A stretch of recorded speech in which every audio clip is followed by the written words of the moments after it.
En 'n lekker hartlike maandagmôre vir jou.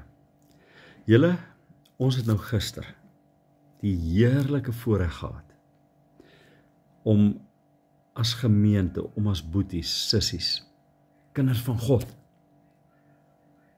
rondom die heilige tafel van God te kon verkeer.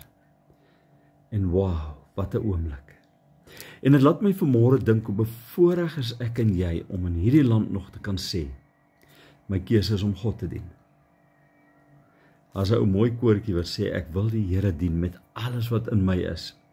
Met alles in my wil ek sy heilige naam loof.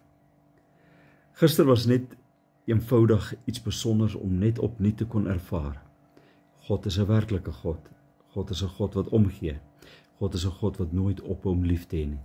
Maar God is 'n heilige, regverdige God wat gaan deel met die sondes in mense se lewens. En ek het net gedink, ek wil vanmôre met jou so 'n bietjie deel.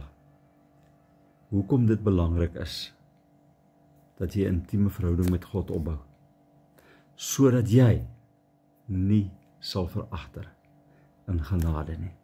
Here, help ons om te ontdek die heerlikheid van die heiligheid van God, die verlossing van God, die beloftes van God, die heerlikheid om net te weet, ek kan maar net sê, my Here, en U antwoord.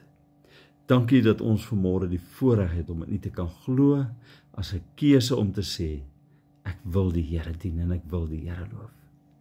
Dankie vir heilige oomblikke, gewyde oomblikke soos gister. Aan U kom toe die lof en die eer. Amen. Jy moet 'n baie lekker maandag hê. Bye bye.